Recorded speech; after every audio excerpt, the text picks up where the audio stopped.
glória a Deus. E vamos aplaudir o Senhor Jesus. Oh, glória. Aleluia. Boa noite, meus irmãos. Decisão certa nós vamos tomar aqui hoje. Amém? Você acredita? Nós já começamos bem esse culto. Eu tenho certeza que você vai sair daqui hoje de cabeça erguida, sem aquele receio de errar nas suas conclusões. Você vai tomar decisões certas para a glória de Deus. Amém? Senta, por favor. Estamos aqui com alegria, com a graça de Deus. E nós precisamos, no dia de hoje, aplicar ao nosso coração, mais uma vez, a palavra. Eu acredito que todo mundo recebeu na entrada. Muita gente já tinha recebido semana passada. Você preparou seu projeto para o dia de hoje, relacionado à sua visão. Por isso que na oração aqui eu puxei um pouquinho sobre essa questão da visão. Porque nós precisamos tomar decisões acertadas. E tudo vai depender daquilo que os nossos olhos estão vendo. E eu sempre falo, o homem natural ele só compreende o quê? Aquilo que está diante dos olhos físicos. Nós que somos pessoas espirituais, nós temos que ter uma visão muito além. Eu já prego para a juventude aqui há 4 anos e um pouquinho. E eu sempre comento com eles, sobre eles terem essa visão de que quando eles chegarem a 30 anos de idade, que é uma idade, meia idade, é uma idade já adulta, mas ainda é jovem. Até que eu estou com 30, mas sou jovem. E aí você está com 30 anos, mas com 30 anos você tem que já ter uma visão diferenciada. Você já tem que ter muita coisa confirmada na sua vida. É fato que muita gente foi chegando no Evangelho e não tinha muita compreensão das coisas espirituais.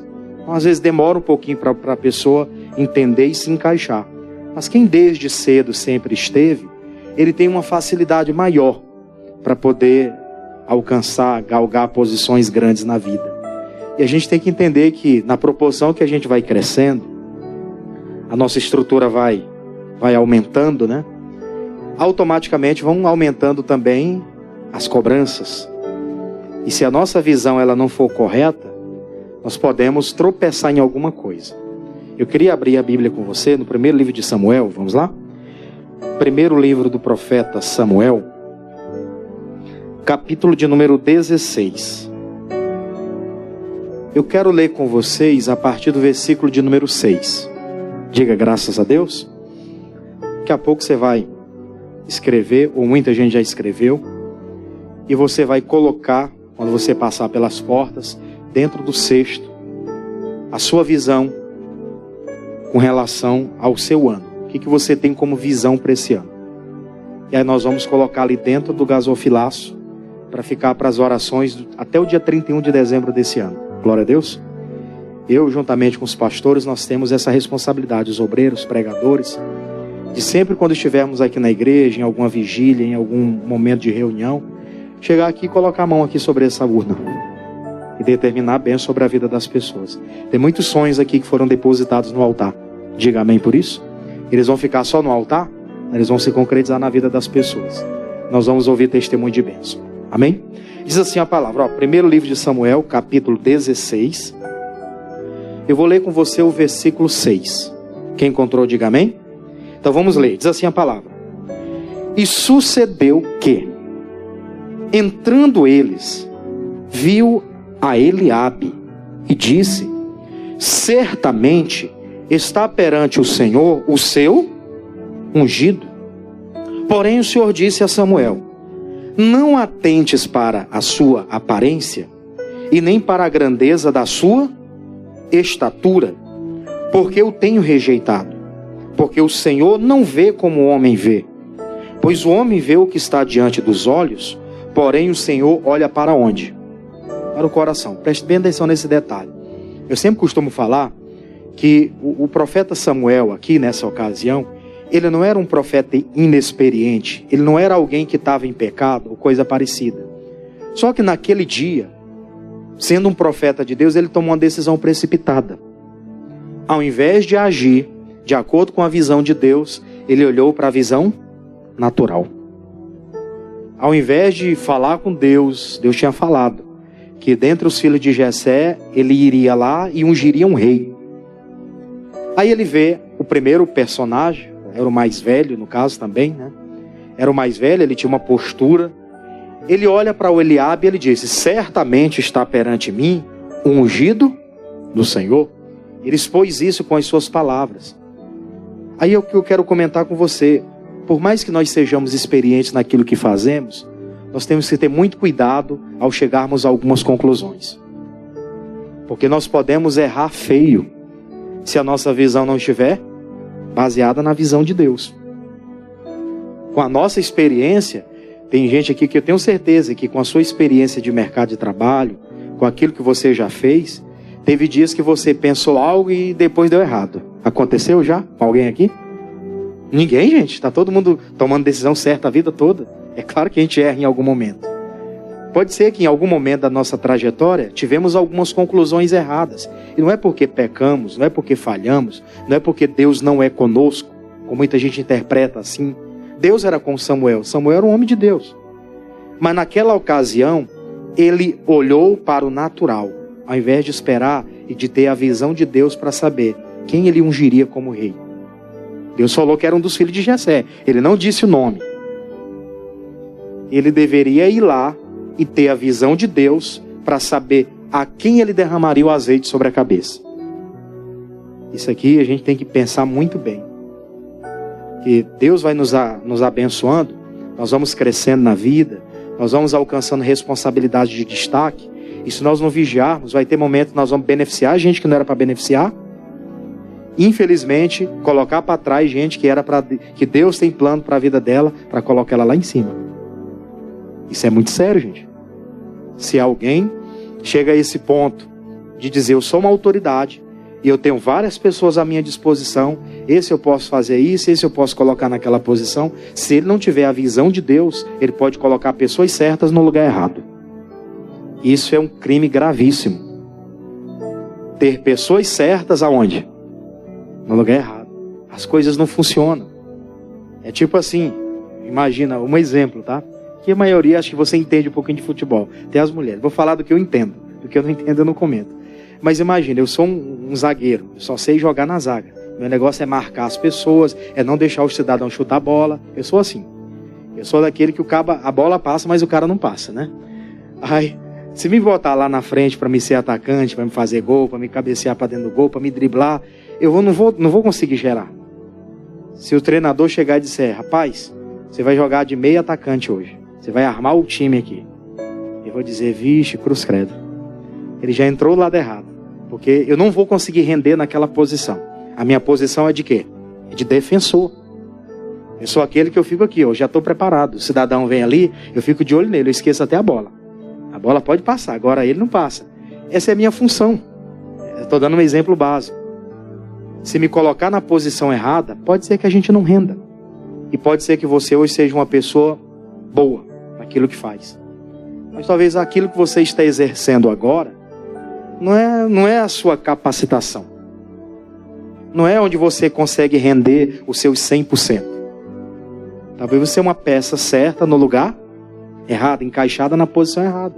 E a gente precisa pedir, orar, falar com Deus, buscar direções de Deus, para que Deus coloque, se estivermos sujeitos, né, a pessoas, para que essas pessoas que estão acima da gente enxerguem isso. O pastor Jamil, ele disse que ele sempre faz uma oração aqui. Ele fala, eu sempre oro para que o missionário R.R. Soares, o pastor Jaime de Amorim Campos, seja um instrumento de bênção na minha vida. Porque eles que vão fazer o quê? Vai para cá, vai para lá, vem para cá, assim, assim, assado. Então ele precisa orar para que aqueles que estão sobre a vida dele, coloque ele na posição certa, tenha a visão de Deus para que ele esteja no lugar certo. E é isso que a gente deve fazer também, pessoal. Tem gente maravilhosa, mas simplesmente não está rendendo aquilo que faz. Não está conseguindo gerar. Aqui o profeta, o homem de Deus, chega e diz, olha, está perante mim o ungido do Senhor. E imediatamente Deus intervém naquela causa. No versículo 7, Deus fala, olha, porém o Senhor disse a Samuel, o que ele disse? Não atentes para a sua aparência e nem para a altura da sua estatura, porque eu tenho rejeitado. Porque o Senhor não vê como o homem vê. Pois o homem olha vê o que está diante dos olhos, porém o Senhor olha para onde? Com certeza Deus olhou para o coração de Eliabe e viu uma pessoa muito abaixo daquilo que ele esperava para um rei.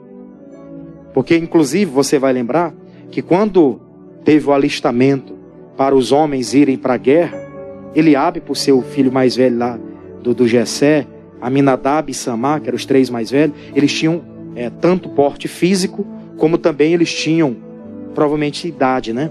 Para a função do exército. E eles foram convocados.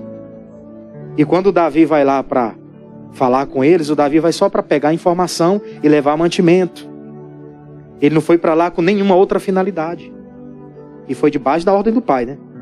Larga as ovelhas aí, vai lá no lugar onde está tendo a guerra, lá no acampamento. E lá você vai ver como é que está o capitão. Leva esse queijo aqui para o capitão. Vê como é que estão seus irmãos. Vê como é que está a guerra. E me traga informações. Naquela época não tinha WhatsApp para ele mandar, né? E aí, filho, como é que está na guerra aí? Faz um vídeo chamada. Não tinha. Então, ele tinha que mandar alguém para verificar. E o Davi foi lá verificar. Davi não era alistado para a guerra. E naquele dia o Eliabe estava lá alistado para a guerra e estava fazendo o quê? A mesma coisa que os outros. Ele era mais um dentre os tantos que lá estavam. Que foram chamados, alistados, mas não tinham coragem para guerrear. Pode ser que se a gente não vigiar, não tiver a visão de Deus correta, a gente beneficia pessoas que não têm chamado para determinadas coisas. A gente precisa pedir para Deus visão. Quem é empreendedor precisa pedir: Deus, me dá visão. Não é quem está precisando de ajuda, é quem realmente vai contribuir para o crescimento. Eu pregava aqui para a juventude no último sábado, e a gente falava sobre dar frutos para Deus. O dia 1º desse ano o pastor falou sobre dar frutos, né? Então estou seguindo o cronograma com a juventude. A cada mês do ano nós iremos falar referente àquilo que foi tratado aqui nos 12 dias. O primeiro mês é o mês de dar frutos, o segundo é o mês das portas abertas, e assim a gente vai tratando com eles. Aí a Bíblia fala que Jesus ensinou o seguinte: aquele que está ligado à videira, é o Evangelho de João, capítulo 15, eu vou pedir para eles colocar na tela, capítulo 15 é o versículo 6, salvo não me engano é isso, capítulo 15, versículo 6, vamos lá? Capítulo 15, versículo 6, acredito que seja isso. Ele diz, se alguém não estiver em mim, será lançado fora, como a vara, e se secará. E os colhem e lançam no fogo e faz o quê? E arde. Ou seja, tem pessoas que elas estão ligadas à videira, mas elas, por não darem frutos, elas são arrancadas e são lançadas fora. São queimadas. Aquele que não dá fruto, a tendência é ele ser o quê? Cortado. Nós temos que escolher as coisas com a visão de Deus, não por necessidade. Eu já vi muita gente dizer assim: eu sou empreendedor, eu vou dar uma oportunidade para um fulano tal porque ele está necessitado. Aí coloca o cidadão necessitado, daqui a pouco ele está roubando. Ele está ganhando e por fora ainda está subtraindo. Não é com esse intuito só de ajudar as pessoas. Ajudar já é parte do assistencialismo, né? Já é parte governamental. Quem quer realmente crescer na vida precisa ter essa visão. Eu preciso ser ajudado, alguém vai me dar uma oportunidade, mas eu preciso mostrar serviço. Diga graças a Deus. Não tem esse negócio de coitadismo, que nem muitas pessoas acham que alguém tem que ter pena dela. Que ela precisa ser inserida no mercado de trabalho por conta das necessidades que ela tem, por conta dos 2, 3, 10 filhos que ela tem. Ninguém tem nada a ver com isso. Diga graças a Deus, irmão. Pastor, que isso é cruel. Se você tivesse 10 filhos, tivesse precisando, aí eu estava correndo atrás. Eu não estava bombeando na vida, não. Glória a Deus. Não estaria. Mas tem gente que acha que a vida é assim. Ele abre lá, todo fofão, aquela coisa toda. Aí ele fala, Deus fala para ele, não unge ele não, de jeito nenhum. O homem de Deus tomou uma atitude precipitada. Eu queria deixar aqui com você Provérbios 14, vamos lá? Provérbios 14. Porque o profeta aqui, sacerdote Samuel, ele tomou uma atitude precipitada. E a Bíblia vai dizer algo muito sério aqui em Provérbios 14, versículo 29. Provérbios 14, versículo 29. Eu estou lendo a corrigida, eu vou pedir para eles colocarem na tela, né? A atualizada. Coloca lá. Na tradução atualizada. Pode colocar. ARA, atualizada. Revista e atualizada. Isso, Provérbios 14, 29. O que diz aí? O longânimo é grande em entendimento, mas o de ânimo precipitado faz o quê? Você vê que o profeta ali, o Samuel, ele ia fazer uma loucura, gente.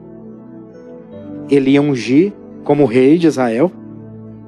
Depois de Saul, que já tinha sido um fracasso, ele ia ungir rei de Israel, Eliabe.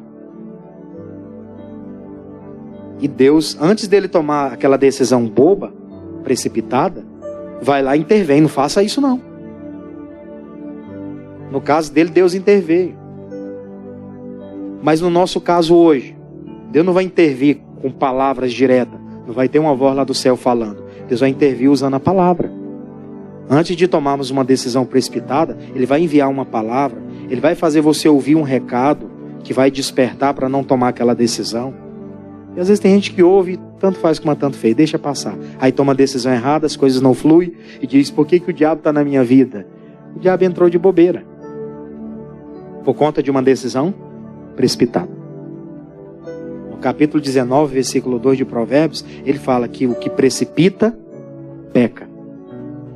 O que se precipita, comete pecado. Diz aí, ó, não é bom proceder sem refletir.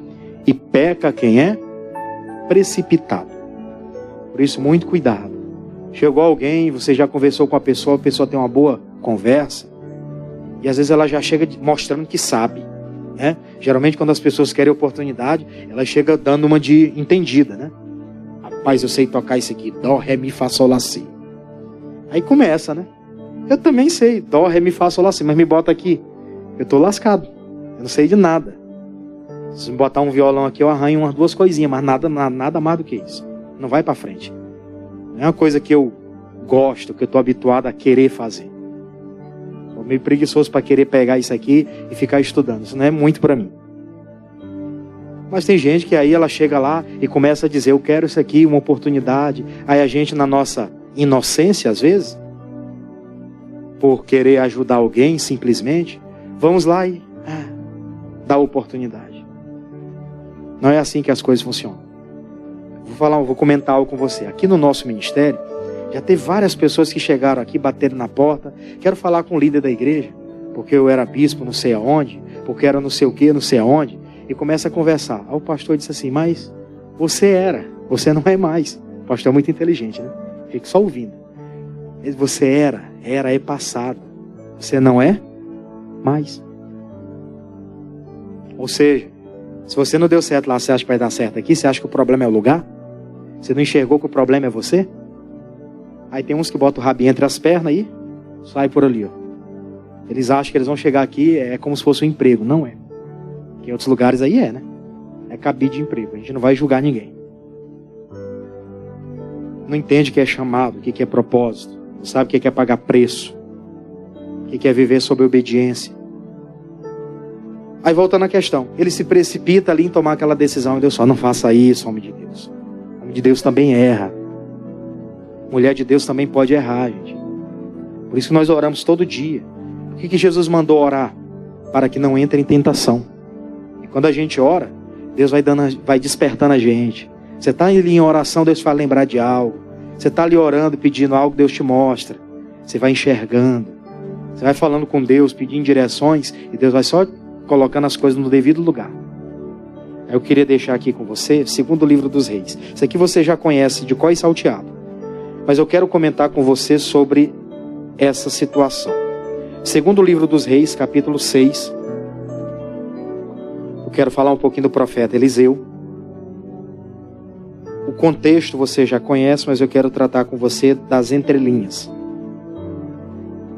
Da revelação que Deus tem para a gente no dia de hoje. Segundo livro dos reis, capítulo 6. Eu vou ler com você o versículo 15. A partir do versículo 15. A leitura você já conhece. O profeta Eliseu estava diante de uma situação que o rei da Síria cerca o ambiente em que ele estava. Aí você vai lembrar que ele tinha um servo. Quem era ele? Geazi. O mesmo Geazi que no capítulo anterior, no capítulo 5, desse mesmo livro de 2 Reis, ele tinha cometido um grave pecado. Qual foi? O de ir atrás de presentes que o profeta havia rejeitado. Ainda quis mentir, para o profeta. Geazi, para onde foi? Não foi nem para um lado nem para o outro. Pois é. Fez igual a Chiquinha. Mas levou uma chinelada, igual o seu Madruga deu na Chiquinha lá. Levou uma chinelada do profeta, que ele ficou leproso. Ele estava nessa ocasião aqui leproso. Aí ele chega, tá ali ele acorda de manhã cedo, vamos ler o versículo 15. E o moço do homem de Deus se levantou muito cedo e saiu. E eis que o exército tinha cercado a cidade com cavalos e carros. Então o seu moço lhe disse: ai, meu senhor, o que faremos? 16. E ele disse: não temas, porque mais são os que estão conosco do que os que estão com ele. Aí vem o 17. E orou Eliseu e disse: Senhor, peço-te que lhe abras os olhos para que veja. E o Senhor abriu os olhos do moço e viu, e eis que o monte estava cheio de carros e de cavalos de fogo em redor de Eliseu. Preste atenção no detalhe. O Geazi, ele tinha cometido um erro. Ele estava ali debaixo da autoridade do Eliseu, provavelmente se preparando, aprendendo, para futuramente se tornar também um profeta, um líder espiritual do povo. Chegaria o tempo em que Eliseu teria que partir. Assim como Eliseu auxiliava o Moisés, e o Elias, e o Elias partiu. Aí o Eliseu recebeu a capa, assumiu aquela responsabilidade. Aí está o Geazi lá se preparando com esse propósito. Só que aí ele vai lá, pega daquilo que não era para pegar, mente para o homem de Deus, fica leproso. Aí agora está uma situação difícil diante dos olhos dele. Ele vê a cidade cercada. Na hora que ele abre as portas, que ele vê aquela situação toda, a primeira coisa que ele faz, fica com medo. Se treme todo. Só enxerga o problema. E geralmente é isso que acontece com as pessoas, que infelizmente elas não estão ligadas a Deus. Pessoas que não têm assim uma vida no altar. Ela só consegue enxergar os problemas. Ela nunca consegue enxergar uma solução. Tudo para ela é difícil. Tudo para ela é complicado. Isso me faz lembrar lá daqueles espias que foram lá para a terra, enviados por Moisés. Eram 12. Como que 10 voltaram? A terra até que é boa, Senhor. Só que são muitos gigantes, muitos inimigos. Nós somos como gafanhotos. Olha a visão negativa que eles tinham. A visão deles é como que eles fossem gafanhotos. Já o Josué e o Caleb disseram: essa terra é boa, Deus vai se agradar de nós, e essa terra Ele vai nos dar. Trouxeram um cacho de uva, né? Era um cacho de uva grande assim, o Josué na frente e o Caleb atrás aqui, ó. Os dois foram os únicos corajosos. Pessoas que tiveram visão. Se Deus se agradar de nós, ó, essa terra é nossa. Eles nem pensaram nos gigantes. Vê que quando a pessoa tem visão, ela esquece de obstáculo, gente. Quando você tem visão das coisas, você esquece que tem obstáculo. Alguém que vai, por exemplo, fazer uma faculdade, ela esquece que é 5 anos, que é 10 anos, ela quer cumprir a meta dela. Diga graças a Deus. Ela quer cumprir a meta dela. O mês iniciou, hoje já é dia 20, tem gente que tem meta lá no seu ambiente de trabalho. Ela não quer saber se o mês já está acabando ou se está no início. Desde o primeiro dia do mês ela já está martelando. Eu quero o meu propósito ser cumprido. E se ela tem essa intensidade, antes do período do final ela já conseguiu alcançar. Por quê? Porque ela aplicou um ritmo, ela aplicou uma intensidade naquilo. Ela tem desejo, ela buscou aquela visão. E os outros estavam como? Somos gafanhotos. E o Geazi aqui estava como? Ai, meu Senhor, o que nós vamos fazer da vida agora, diante desses problemas? O homem de Deus disse: ô Senhor, abra os olhos desse rapaz para que ele enxergue. E aí ele abre os olhos, Deus abre os olhos dele espirituais, ele enxerga cavalos e fogo, carros de fogo ali ao redor. Entendeu que maiores os que estavam com ele do que os inimigos. Amém, pessoal? Se nós temos propósito, irmãos, se a nossa visão for boa, nós vamos alcançar. Eu não vou ler com você aquele versículo, mas a Bíblia diz: se os teus olhos forem bons, todo o teu corpo terá luz. Agora, se os teus olhos forem maus, todo o teu corpo será tenebroso, trevas. Depende de como nós estamos nos enxergando. Às vezes ficamos olhando para as pessoas e achamos que elas são melhores do que nós. Não é, gente. Cada um tem o seu projeto. Tem espaço para todo mundo, diga graças a Deus. Eu, por ser um dos mais novos no ministério, até um tempo atrás eu tinha uma visão muito pequena. Graças a Deus que esses anos que eu estou aqui, Deus foi abrindo os meus olhos, foi usando o anjo da igreja, e graças a Deus a minha visão está assim hoje. Antigamente era da galinha, né? Só enxergava um pouquinho aqui, ó. Agora já virou uma visão mais ampla. Não vou dizer que é de águia porque eu não sou egoísta, Ainda não cheguei a esse patamar. Tem coisa que ainda não enxerguei em mim. Mas hoje já tenho uma visãozinha melhor. Não vou dizer visãozinha, né? Uma visão melhor. Uma visão mais ampla. Eu sei aonde dá para chegar. E se a gente ficar se olhando como menor, nós vamos olhar para as pessoas e vamos começar a medir. E se achar, pastor Charles é melhor do que eu. Ou ele está ali, porque eu estou aqui pregando hoje, ele achar, pastor Este é melhor do que eu. Não é nada, coisa nenhuma. Diga graças a Deus. Cada um de nós temos um propósito. Ele está colocando as peças no lugar e vai consertando. E as coisas vão fluindo. Ele é o arquiteto, ele está fazendo tudo corretamente. Para que a grande construção seja efetiva. Aí, esse cidadão toma essa decisão aqui. E Deus usa o profeta. Abra os olhos dele. E tem gente que está precisando dessa oração, pessoal. Falar com Deus. Deus, abre os meus olhos. Durante toda a minha vida eu só dei tiro errado. Só escolhi pessoas que não acrescentarem nada no meu ambiente de trabalho, no meu ciclo de amizades. Só escolhi pessoas que infelizmente até hoje, ao invés de me acrescentarem algo, só me subtraíram. Ele precisa fazer essa oração, gente. Me lembro do pastor Jaime de Amorim Campos. De vez em quando ele está orando, ele diz, Deus me livra dos filhos estranhos. Sempre ele ora. Me livra dos filhos estranhos, que era ao meu lado. Só pessoas que realmente vão contribuir, que têm a mesma visão que a minha, que vai andar no mesmo propósito. E esse é aquilo que nós temos que buscar. Pedir para Deus. Senão, por um lado, você constrói e vem alguém e destrói. Você acrescenta e vem alguém e subtrai. Não é assim que as coisas funcionam. Diga graças a Deus. Eu vou um pouco mais à frente com você. Novo Testamento, vamos lá? Evangelho de Lucas. A nossa visão ela precisa ser melhorada logo. Jesus ele vai falar algo muito sério para os discípulos aqui. Lucas capítulo 24. O versículo que nós vamos estudar é a partir do 30. Capítulo 24. Eu vou ler com você a partir do versículo 30. Essa passagem bíblica aqui você já conhece. Você já deve ter lido bastante vezes. O pastor Jamil já pregou algumas vezes aqui. Esses quase 6 anos que aqui ele está.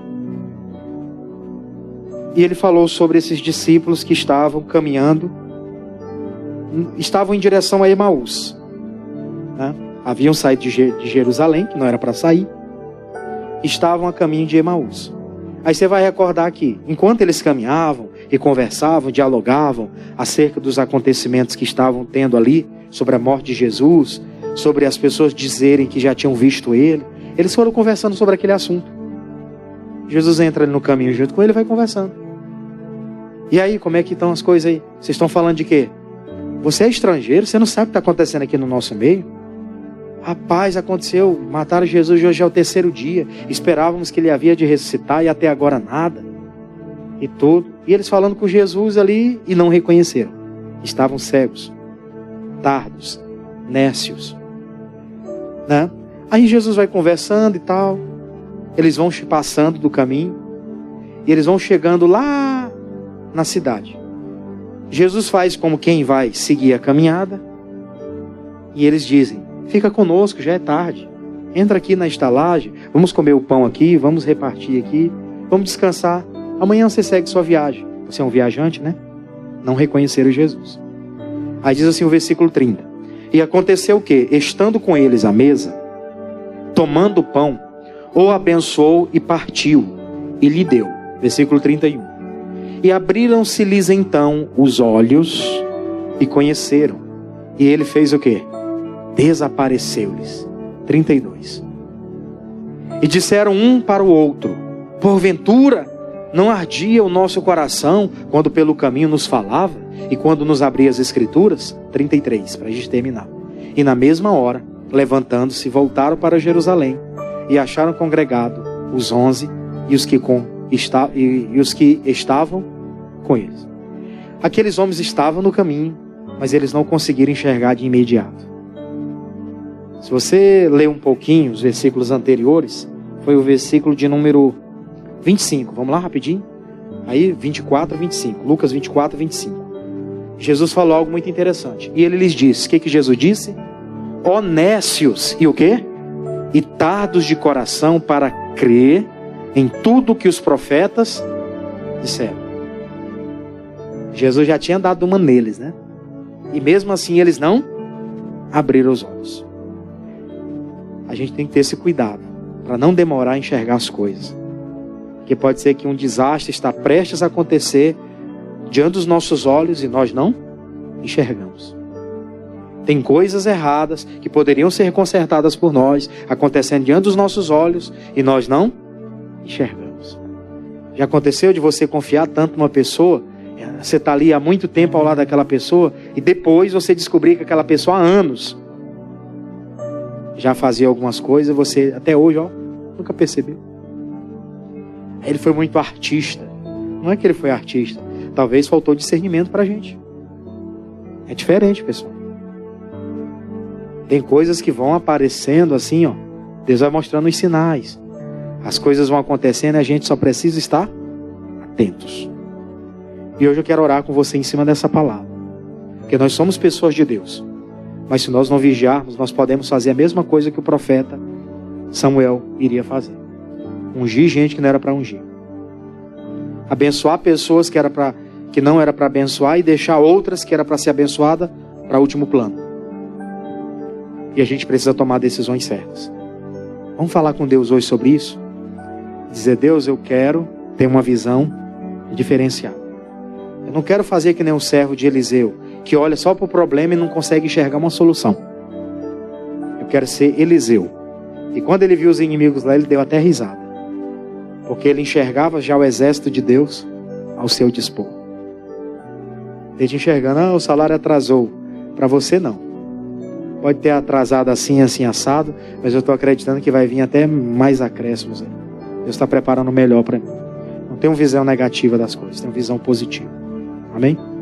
Isso não só pelas coisas que a gente enxerga no dia a dia, mas por aquilo que nós cremos. Ontem à noite o pastor pregava e dizia, o meu justo viverá da fé. Se ele recuar, não tem prazer nele não. Amém? Então vamos aplaudir a Jesus por isso. E nós vamos orar agora.